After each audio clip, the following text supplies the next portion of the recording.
Thank you for joining us for today's webinar, Coaching from a New Playbook, How to Fast Track Your Organization's Road to Recovery. Now let's take a moment to introduce our speakers for today's session.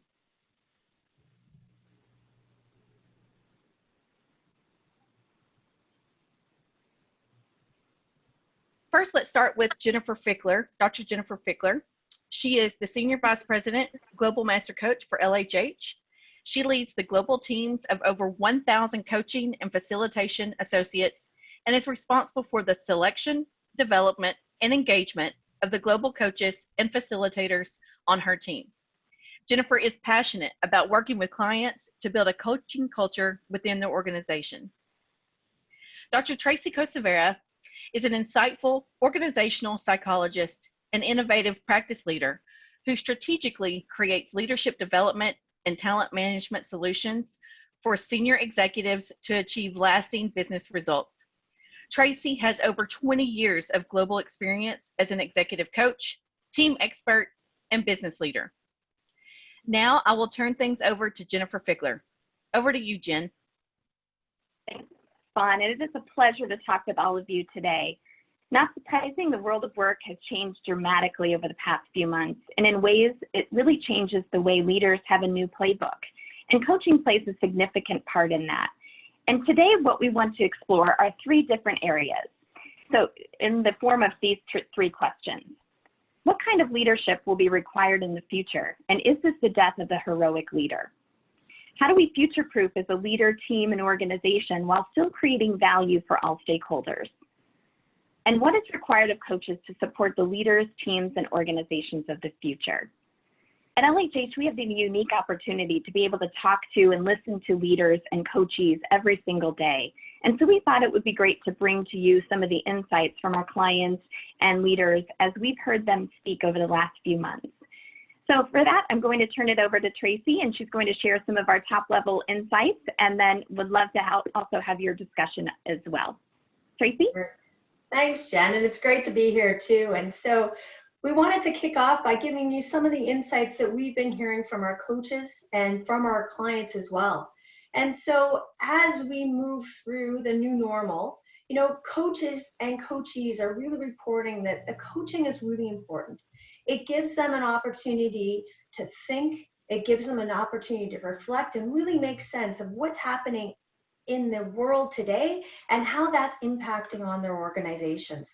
So it not only helps them make sense and so they can step wisely forward with making really good choices, it also helps them process their anxieties and fears and anything else that they're experiencing.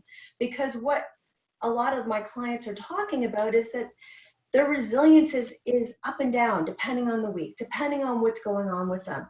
So they're certainly reaching out a lot more for support to process what's going on because they also need to be there for their teams.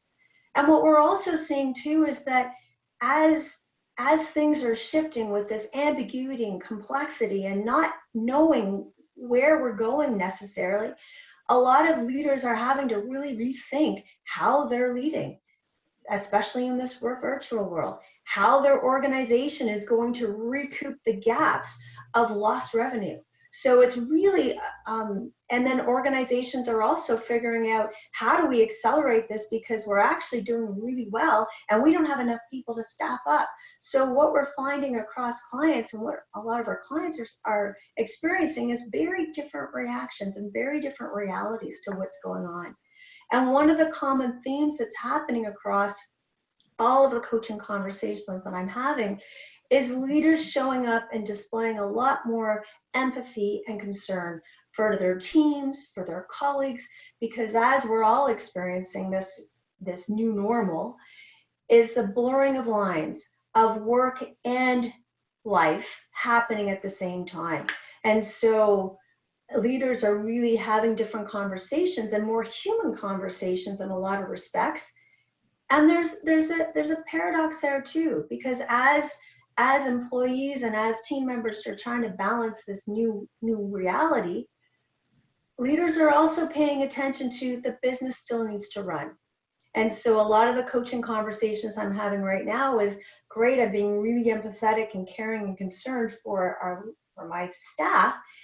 And there's a lot of people, a few people in some cases, and in some cases more people, who aren't being as productive. And so targets are being missed, objectives are being missed. And so how to have that conversation in a really caring way and holding people accountable. So those are some of the things that I'm hearing, certainly within my clients and the organizations that I work within.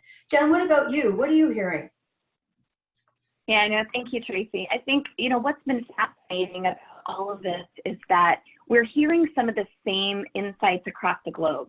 So it doesn't matter, where someone is in the world, they're experiencing the same things. And so I think that's an unprecedented thing for us, as we look across industries and backgrounds and geographies, that everyone is saying the same. So when I think about some of the coaches that we're working with right now and client organizations, as they build a coaching culture, a piece of that has shifted to also focus on how do we focus on the empathy, the collaboration, the care and concern, and then also, to your point, balancing what needs to be done and how do we stay results oriented, despite also the fact that we need to focus on empathy and concern. So seeing the same global insights across the board, which is fascinating.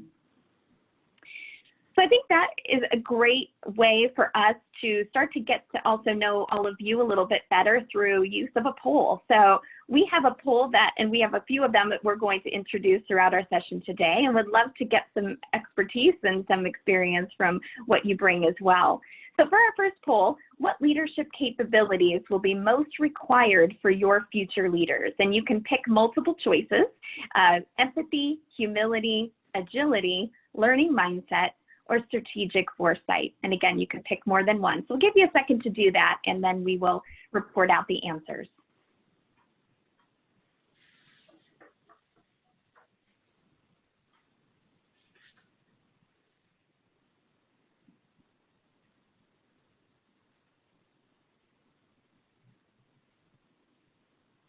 I'm looking forward to seeing what people are saying, Jen. Me too. Okay, the results are in. So we see that, wow, okay, so empathy, 76% of people picked empathy, which I think is very much in line with what we were just talking about. Agility, 76% equally, also for agility. And then we have 61% picked strategic foresight, 45% picked learning mindset, and 31% picked humility. Trace, what are you thinking about when you see that? I think it's fascinating because that's certainly in line with the conversations that I'm having with my clients too around agility. And I would say that agility is also part of that learning mindset as well, because what we're also finding is that leaders need to adapt and learn faster than ever before, and faster than what's going on in the environment that they're working within. And I'm really pleased to see the empathy too, because that's certainly the piece that will engage team members, that will engage colleagues, because then people feel like, you understand what's going on with me. So it's not just about, okay, we have the task to do and what are the objectives. So that was really great to see. And that really actually is a good segue, unless you have more things to say on that, Jen, or do you want to move to the next question? Yeah, I'll just add just one more thing. The empathy piece, I'm just very curious what this would have looked like 6 months ago. And, as we talk to leaders, empathy is one of the main tenets that they're talking about. Like, how do I have more empathetic conversations? So I would just be fascinated to know how that, that looks like that has shifted definitely over the past several months. Well, that's actually a really good segue to our question that we'd love to pose, and we'd love to get some of your insights as well. So feel free to put your comments in the chat function, and we can look at that as well as we kind of dissect this and take this apart too. So one of the things that we've been thinking about is what kind of leadership will be required in the future? Is this the death of heroic leadership? And certainly from the conversations that I'm having, I'm really pleased that empathy is part of that, because that is really bringing in the team to have different conversations about how we can get through this together, and how we can actually co-create value for all our stakeholders. And what's interesting as well is that leaders are now coming not only with individual coaching, executive coaching, but also team coaching.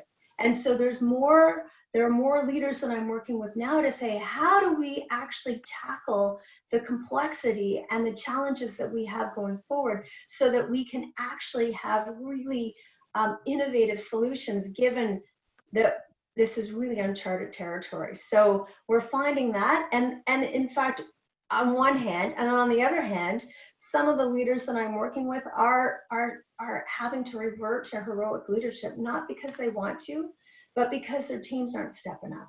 So they're really exhausted because they don't have necessarily the capability in their teams, and they have empty spaces and empty chairs in their team as well. So they're really running hard. So we're seeing a gamut of this. They want to engage their teams more, but they unfortunately can't at this point. And that's one of the leaders that I'm working with right now. That's what we're working through right now in terms of how we can open up more windows to get her some help, because it's really having an effect on her life, from a personal perspective.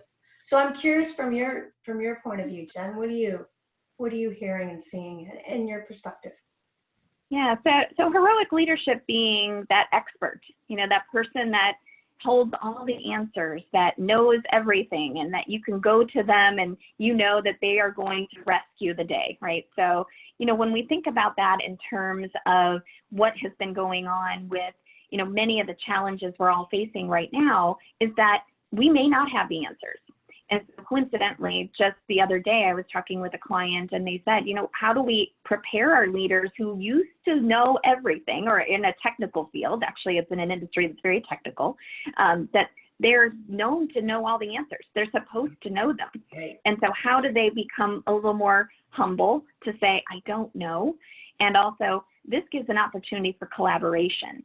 So I think the death of heroic leadership is actually very controversial, as a statement, because I think it changes the mindset around how we think of leaders as not only just the experts, but also how do we all roll up our sleeves and tackle something we've never tackled before. I agree. And building on that too is the curiosity piece is really important there too, of, oh, that's interesting. And it's maximizing the differences too. So as there's an understanding of, wow, we don't know, and we need to figure this out, and how do we roll up our sleeves, then it's also bringing in the collaboration of all of those different perspectives and maximizing those differences as well. And what I love about that too, with actually the death of heroic leadership, is actually it's engaging the teams where the choice is best made. So the leader doesn't necessarily know or have all the answers. So how do we get to enable everybody as well? Great. I think it's a great way to kick off another poll. Perfect. Love it. So what kind of current support are you engaging in to help your leaders?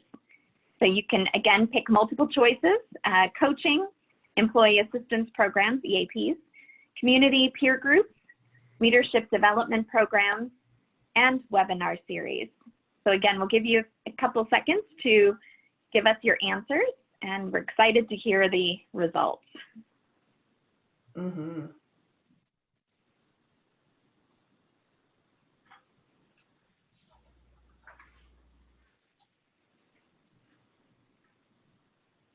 And feel free to chat with us. If you have any questions or comments, we welcome those.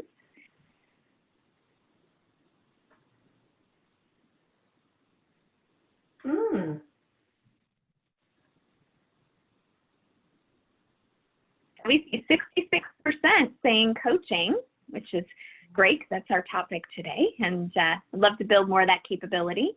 Employee assistance programs, 54%.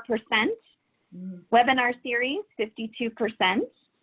Leadership development programs, 44%. And community peer groups, 22%. So by far, coaching is a way that leaders are gaining that current support, and also maybe looking for new ways in which to maximize coaching conversations within your organizations. Mm-hmm. Trace, what are your thoughts on that? I think it's fascinating. And what I'd be curious about from everybody as well is that executive coaching, and does that include team coaching as well? Certainly what we're finding is that, leaders are reaching out and saying, hey, we need help to sort this out, so that they can really think about and reflect on what's going on, as well as to get above the business. So they're on the business and thinking about what strategic foresight do we need to be thinking about now, so we can really prepare for the future that we don't know what it's gonna look like. So what are the green shoots that we need to be paying attention to? Yeah, and there's a comment in the chat about some leaders are building their careers around being experts, where the stress increases that safer known space that they fall back into. Yeah, definitely. They might want to. How would you recommend supporting those who, when stressed, fall into the expert mode, and where the interpersonal skills might fall off? Mm-hmm. It's interesting. Do you want me to start on that one, Jen? Sure. So this is the exact conversation that I had with a coaching client the last week, and feeling the pressure of that. And one of the things we talked about is where is your 100% and where's your team's 100%, and where is the responsibility that they can step into that you might not be enabling to have. And so what does that look like? And so we also talked about the prizes of taking the known route, and the prizes of not taking the known route, and the consequences of both. And at the end of the day, there was a realization to say, hey, I don't have to carry this all on my shoulders. In fact, I don't know all of it, and I need my team. And that actually gave her a really big relief about what she's capable of, what's her team capable of, and navigating the ambiguity and saying, hey, it's okay, I don't know, because that's the vulnerability piece as well. Your perspective, Jen? Yeah, no, definitely. Several organizations that come to mind are organizations that we're working with to build coaching frameworks and coaching culture. And while they have released and started programs and initiatives to get started on leadership competencies and changing those, we know that under stress, people revert back to what they did before. And so that's actually the perfect time to have a coaching approach to say, okay, let's recognize that pattern. Let's recognize that we are starting to slip back into old behaviors. And then what are we going to do, and what are the triggers that it will trigger in ourselves to say, we've worked towards this behavior change. We know that this is going to work long-term for the organization, and we realize we're starting to slip back. So it's recognizing those triggers early and easily, and then taking the precautions to make sure that it's kind of squelched out before it starts to get back into slipping into those older behaviors. Right. I love that. And it's sitting with the uncomfortable of that too. Mm-hmm. Yeah. Well, I think that's a great place. Go ahead. No, great. Go ahead, Trace. I think that's a great place to actually start talking about what habits do we need to have, or what do we need to do for our next question. How do we prepare to future-proof as a leader, team, and organization while still creating value for all stakeholders? Do you want to kick that off, Jen? Yeah, absolutely. So I think, many of the things we talked about relate to future-proofing, and what I also love to know from the audience what they're doing to future-proof. And when we think about the stakeholders, there are so many that are involved, within organizations, from the team, from the individual standpoint, leadership competencies that we've been discussing. And, what we're seeing is, again, this shift towards more of the humanistic side of leadership, the whole person, looking at the whole person. When I think about in terms of, even for myself, doing work from home, and, get a window into the person's self, from their background, or, the animals that they have, their kids, how they look, different times of the day, through the technology that we've had and by working at home. And so because of that, we've become a little bit more humanistic in the way that we relate. And so we're getting more comfortable being ourselves. And so I think this is a great opportunity for us to look forward to how do we then harness what we've been able to do from a personal standpoint and make this more, also turning that into the professional side. So I think that's one piece. And then I think another piece is definitely around the collaboration. We've learned new ways of collaborating and new ways of coming together, connecting in many different ways. And for so many reasons, we've been able to really capitalize on getting to know each other better in a very, very different way.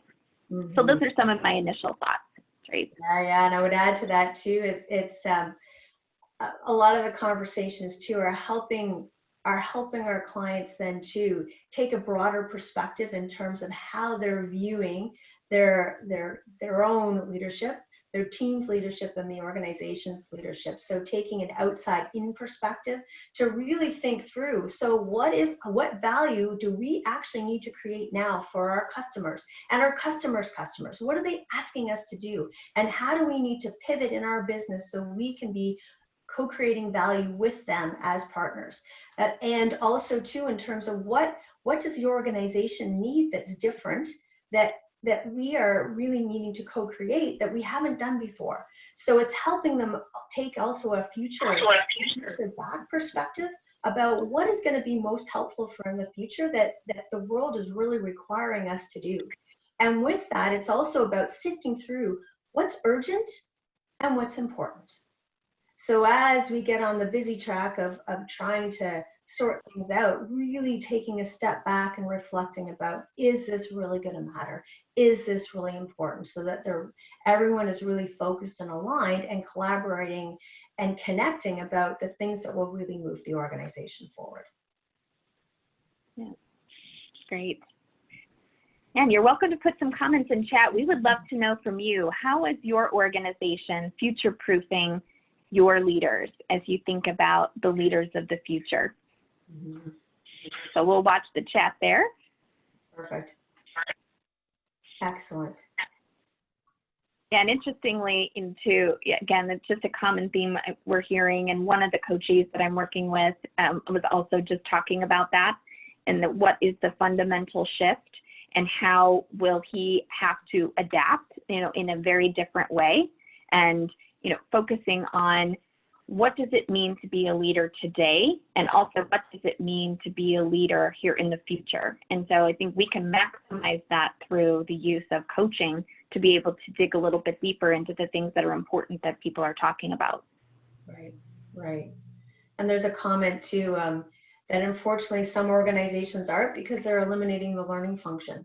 And certainly we're hearing that across our clients. And what we hope is that that's a blip and it doesn't last, because what we know is that organizations are going to need to really be learning and helping to accelerate leaders' learning so that they can really be competitive in the environment and what the future is going to look like. Yeah.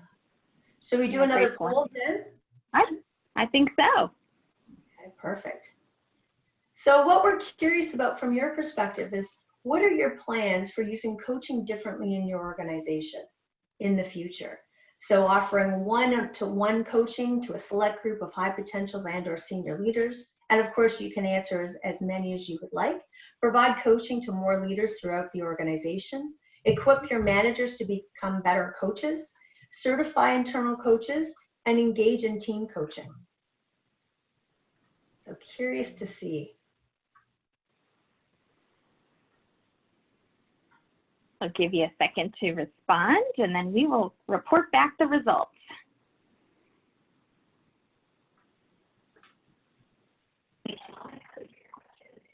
Or Q&A, and we're happy to take those as well.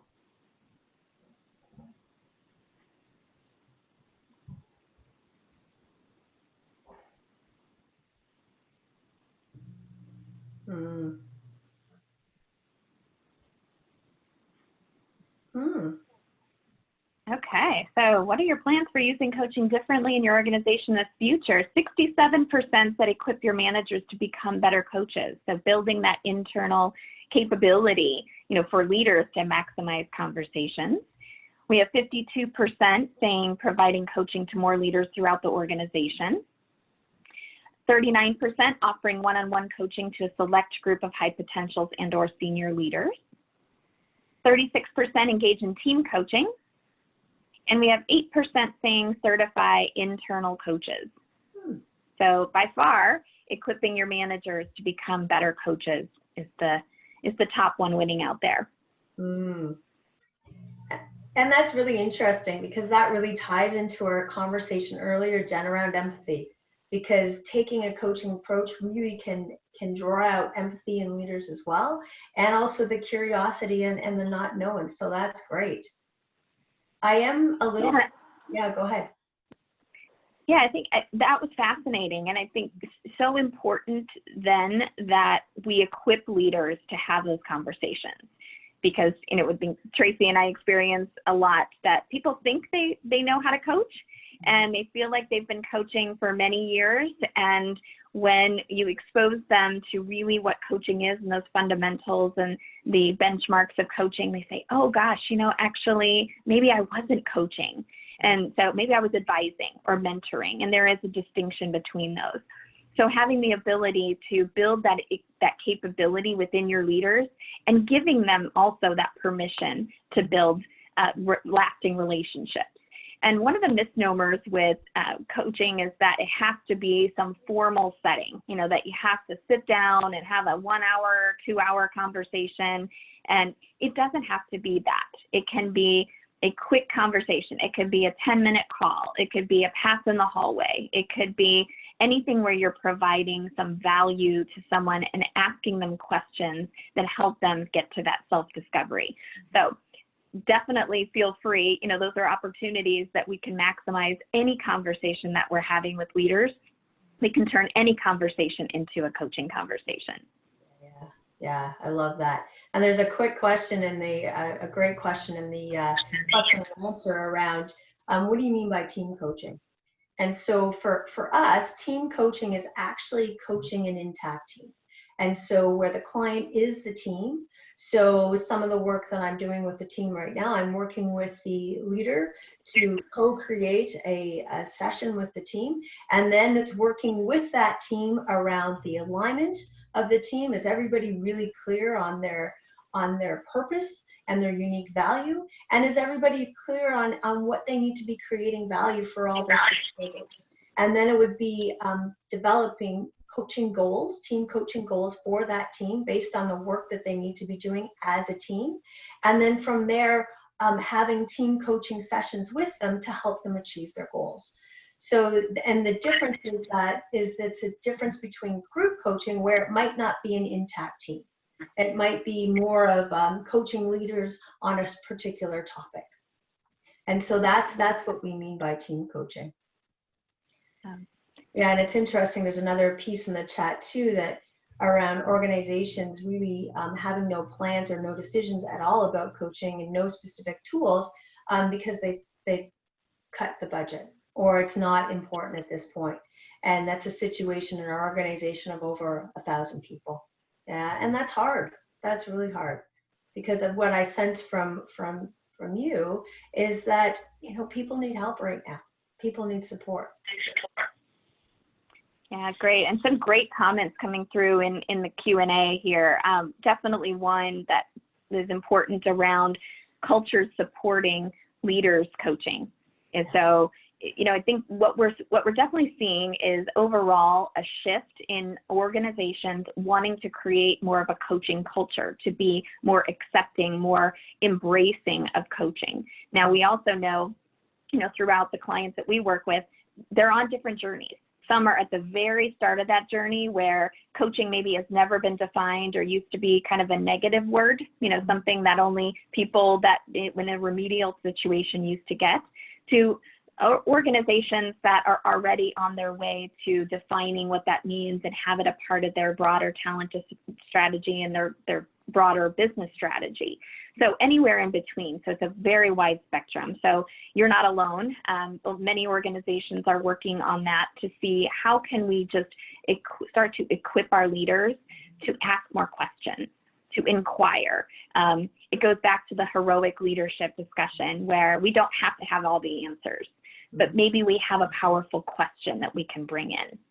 Right. So I think that those are ways to start the discussion, and then leading up to a broader organizational strategy around it. Mm-hmm. Great. And that's a really good lead. And there's another question around incorporating business ecosystem and applying to coaching. And that's actually a really good segue into our next conversation that I'd love to have with everyone is what is required of coaches to support the leaders, teams, and organizations of the future. And it's definitely really bringing in a systemic approach to coaching. So as we have coaching conversations with the leaders, it's not just about the leader and their effectiveness. It's also about their team's effectiveness, the organization's effectiveness, their suppliers' effectiveness, and it's and so you're coaching the whole ecosystem instead of just what might be important for the leader. And so that's a really good point, Tom. And it does need to be broadened out because that will help accelerate organizations in terms of their development. Jen, there's also a question around what's the definition of coaching and what's the difference between advising and mentoring. Do you want to take that one? Sure. So a very important question. So mentoring being somebody who has been in the role. So they likely have some direct experience. So almost kind of like a leader, an ally, somebody who has been in the shoes, so to speak.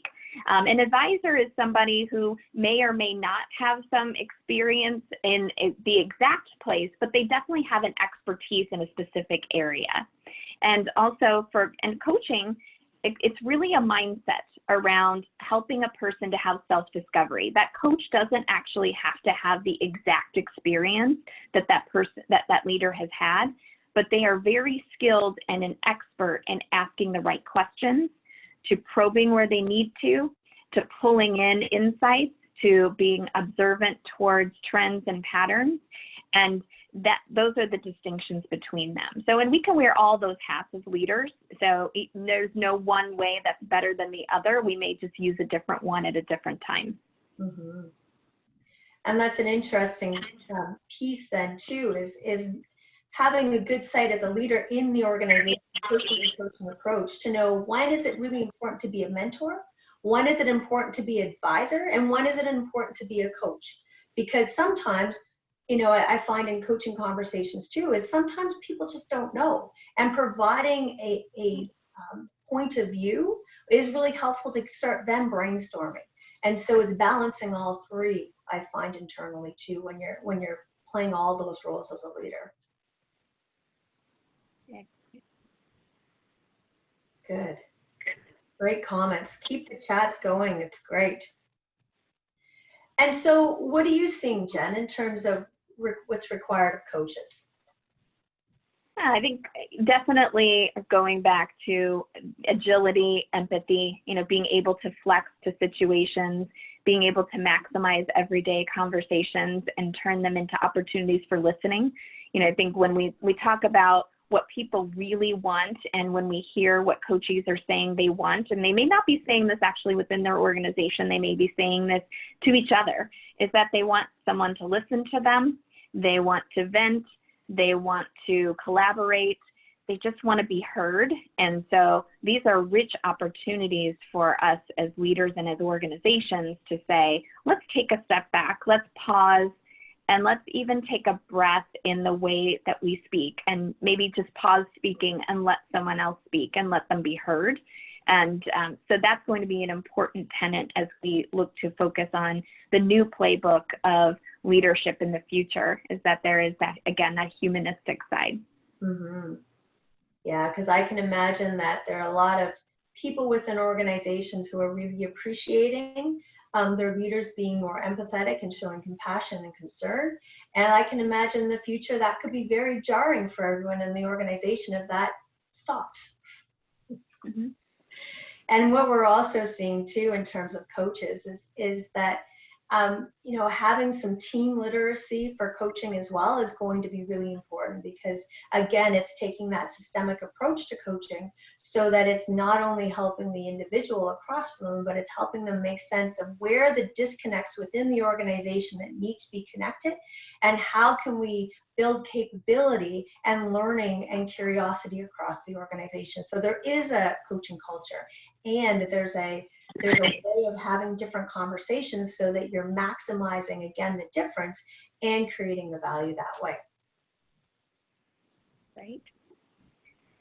And we have some tips to share. Tracy, do you want to share the tips of how can we use coaching to future-proof your leaders? Yeah. And, it was great. There's a lot of wisdom in the people who are on the call with us today in terms of what is coaching. And so one of the things that's important is to say what coaching is, define that within your organization, and the coaching behaviors within your organization, because that'll be really clear about what a coaching approach really looks like, rather than a veiled approaching a coach that might look like, well, I'm going to give you some coaching, right? That is not a coaching approach. And so really being clear about how a coaching approach can be really learner-centered and invite people to continuing to be open and vulnerable to, okay, what don't I know yet and what do I need to be learning?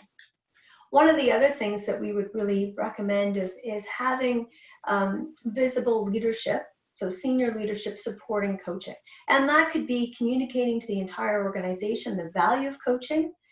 And what's even better is having those leaders actually talk about their own coaching journey in terms of having a coach and how it benefited them.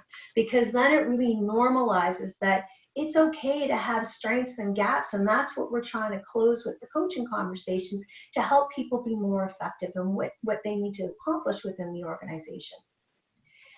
And so the other piece, what we recommend too, is really aligning coaching to the broader business and talent strategies. So then coaching is part of the strategy going forward. So really enhancing the organization's learning rather than something that sits alongside that's a nice conversation to have.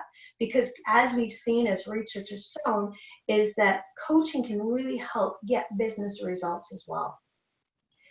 And part of it too is as coaching becomes and coaching approach become more normal in an organization or the habit within an organization, implement that also feeds a culture of continuous learning and feedback.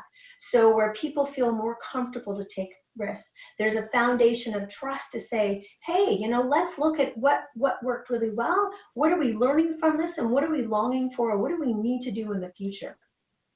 And then finally, communicating a clear organizational expectations for coaching outcomes. And so that also links back to the broader talent strategies. It links back to what the individual and the leader is really trying to focus on, because then that means that there's more feedback loops and it's transparent so that people can help along the way. Because we as humans are really not good at seeing ourselves in terms of what we're really skilled at and what we're not. And so having more feedback loops within the organization can really help accomplish coaching goals faster. Anything else you would add to that, Jen?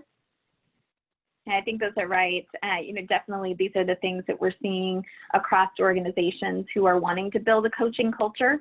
And even if your organization isn't starting out on that big journey yet, you can start little, right? You can start to take some steps now to really help and equip your leaders to be able to have great conversations, to listen more. I know one of the comments in chat talked about active listening being so important. So, are they equipped to do that? Are they willing to do that? So starting at the ground level to see how receptive are leaders in being able to have those discussions. And if they don't feel equipped, how do we equip them? How do we give them some pointers? How do we give them some tips? So I think we can use what we see here, these 5 steps, to get started on a conversation that will help drive some conversation around coaching, the importance of coaching. We've realized more than anything right now, this is when leaders are actually stepping up and raising their hand and saying, I'd really like to have a coach, or I'd like to have a rich conversation with somebody who can really help me, decipher and think through what's important right now. Mm-hmm. Yeah, there's actually a great question that we have in the chat too. Is some people aren't able to have coaching because of certain implicit biases. And so, from your perspective, what are some of the effective ways to foster diversity and inclusion with your coaching? Yeah, I think it starts with a conversation. Right? It starts with, having the same principles that you would in any coaching conversation. And I see that in chat too, the importance of listening, empathy, humility, being able to ask a powerful question. If you see something is bothering someone, you get this a lot in any coaching situation where a coachee or mentee might bring up something and you just know it's dangling out there waiting for someone to answer or waiting for someone to talk about or ask them questions about. So just being perceptive of that too. So if you see that there is someone who might be struggling or having some challenges or wants to communicate something important to them, that we give them that space to be able to have that dialogue. Right. And I think that's where the empathy comes in as well, is helping leaders and helping anyone that, whether it's an internal coach or an external coach or even a manager taking a coaching approach, to have really the wide angle empathy. What might that person be experiencing? What is their world like? How can we step into their shoes? And then and ask about that as well, to open up the dialogue so that there can be more conversations about diversity and inclusion. And in fact, so that's one piece from an organizational coaching. And what we're also seeing across clients is because there are various forms of coaching now. So there's the executive coaching. There's also more virtual coaching that's going on as well, that organizations are now really implementing as a way to provide coaching to people who might not have coaching or might not have been had the opportunity for coaching, and that can bring in the diversity and inclusion as well. So for example, we're working with a client right now and specifically on a diversity and inclusion coaching program. And it was in a traditional face-to-face before, and now they made it virtual. So more leaders within the organization from diverse backgrounds can have the opportunity for coaching, so they can really develop their coaching and their leadership and accelerate their effectiveness in the organization.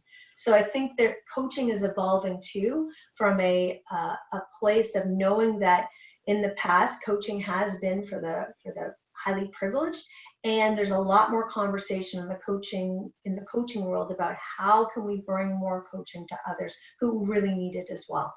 So great comment and great question. That's a great point, Tracy. Coaching can be done anywhere, anytime, in any type of way. So that's great. Also, so we have a call to action. So before we go into our Q&A, and I know we've been answering some questions throughout, but certainly still welcome. And I know we have several in the Q&A section, so feel free to continue to use that. I want to just leave you, before we go into this Q&A piece, to think about what is one thing that you will do to use coaching to future-proof your leaders. So, it's prompting some action after today. If there is one thing that's sticking out to you that you can do within your organization or you personally to be able to use coaching to help leaders to excel and succeed. I just want to have that as a call to action for each and every one of you. And then we left some ample time at the end here for some questions and to be able to answer more of your great questions that you post.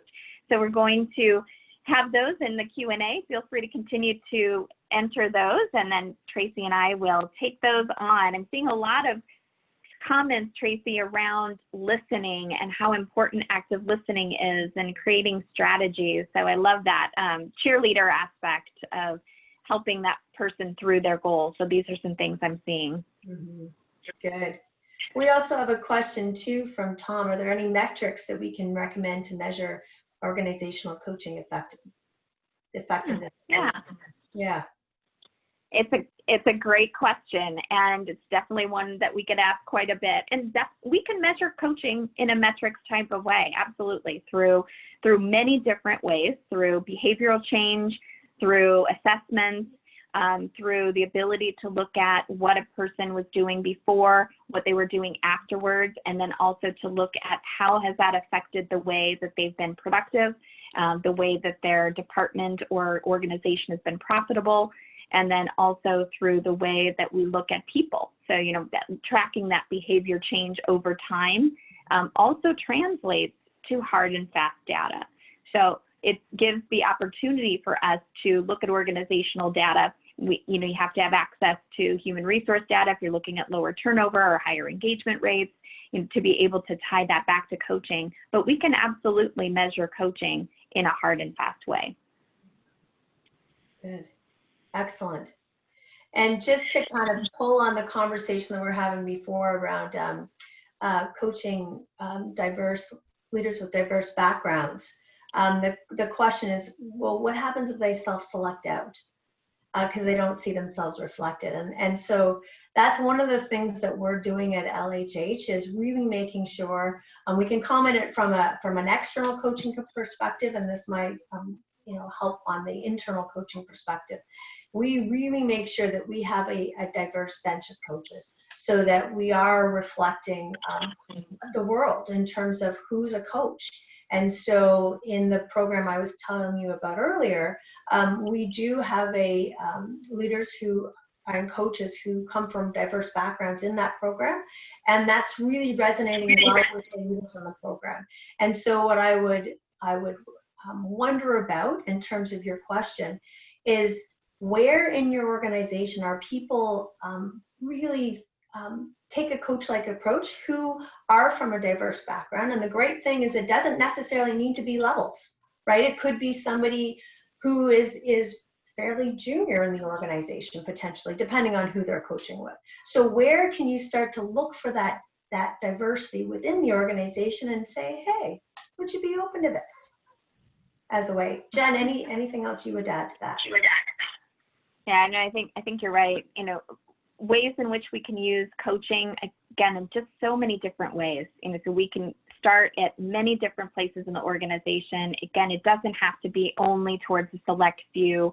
This is building capability for us to have active listening skills, to communicate well, to have opportunities to have pause and reflection. And also, as a coach, going back to the agility concept, you have to be agile, to go where they're going and navigate that discussion. Within my coaching, I always say it's the off-ramp. We can go off the off-ramp for a little bit off the highway, and then we pull back towards the goals. But we have to give people the permission to be able to have conversations that are meaningful for them and that help drive them forward. So, organizations want to see, what are the results of coaching? The results of coaching can be through driving that person to a higher level of performance, so whether that's personally, professionally, and then also towards those business goals. So we can do that hand in hand, and managers can also be equipped to do that internally as well.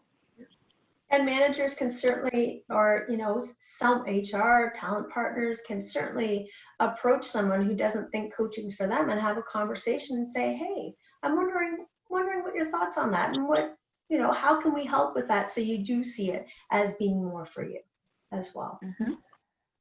Yeah.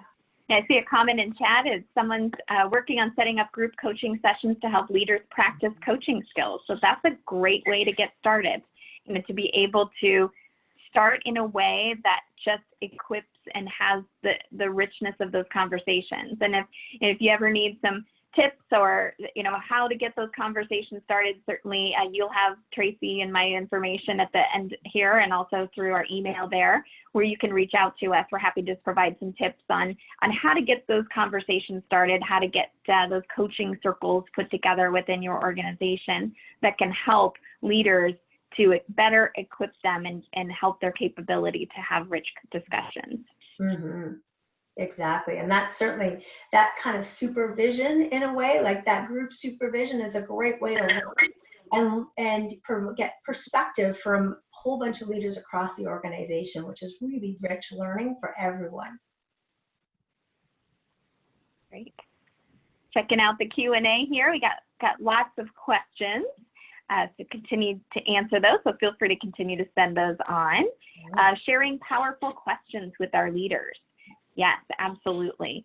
One of the great meaningful pieces, and I think Tracy would agree, when you have that moment with a coachee, when you're working with them and you ask them a question and you can just tell it was something they've been thinking about but maybe never really fully addressed, and the light bulb goes on and they lean into that. that is just very powerful for them, because you know at that point they're ready to move forward and they're ready to take some action to get to a different place and address. So yeah, I love that. And what I also love that as well is that it really helps them with their own learning, their own capability to learn, because as they engage in coaching, they become better coaches as well. Because then they know, okay, this is a great question. I can either ask that of myself to anytime that I'm in a similar situation, and I can take that to my team and start coaching them too. So there's a huge ripple effect that happens with coaching, which I think is just really powerful for organizations too. Yeah, we have another comment in chat, just a simple thank you. Just having a simple thank you, when someone is discussing something with you, or even just in recognition of their efforts. I think that was a great comment. Something sometimes I think we forget about. It's just taking, again, that pause, reflect, taking an opportunity to thank someone, and also thank them for feedback. So if someone has provided you some feedback, or if your manager is working with you and you're really liking the conversation, is a simple thank you. So I think that was a great comment. Mm-hmm. There's another comment too around where coaching does not exist in the organization, what is the best way to promote it if you're the only advocate of it? And there I kind of, great question. We certainly work with clients on this all the time. And one of the first, there's certainly a whole bunch of research that supports that. So whether through the Institute of Coaching or the International Coach Federation, and to get you data about why it's important and all that kind of stuff. And then the other piece I would wonder about is stepping back and saying, who do you need to influence in order to get it in the organization? And what will they need to see? What will be important to them? So then you can start to provide them what they need to say, hey, coaching is really important. And what we find too is that if you can get a coach for them, or you can engage in a coaching conversation so they see the value of it, that's a really quick way of getting more advocates for you and more partners to move it into the organization. Yeah, I think you're right. Definitely an ally is important. If you can gain some insight into who might be some decision makers, that might be a piece. I love the fact that, get someone a coach. The best way for someone to really experience the value of coaching is that they've had a coach themselves and they have had an amazing experience. And so that can be another way.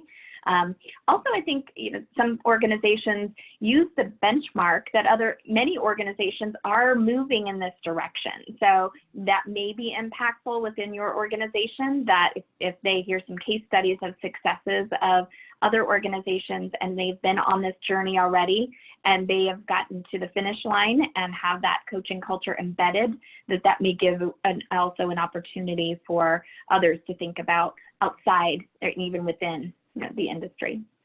Mm-hmm. Yeah, and I think there's one last question there about if coaching is about helping a person to self-discover, don't people need to be the ones to seek it out versus us thinking that we should coach them? And certainly, the best results are when the person actually wants to be coached. Absolutely, because there's motivation there. And I would say that some people come to coaching reluctantly, and they're told because they don't know any different. They don't know what coaching's about. So there's an opportunity for us as coaches to be able to educate and see if it is something for them and to get them comfortable, because it is hard entering into a coaching relationship and saying, hey, there's some pieces about me that I'm not really comfortable with. So, it's a really delicate dance that we as coaches are always paying attention to when we're first meeting somebody for coaching. Yeah, it's a great point. Great point. And we'd love to continue the conversation with each and every one of you. So feel free to reach out. You have our information there, and it has been an absolute pleasure to be on with all of you, and Tracy to be on with you today. And thank you so much to Fawn and Laura for their great producing skills. But yes, please feel free to connect with us, and we'd love to continue talking about coaching And also we will follow up and have some materials we'll send out to all of you, and we welcome that dialogue. So we appreciate that. Back to you, Fawn.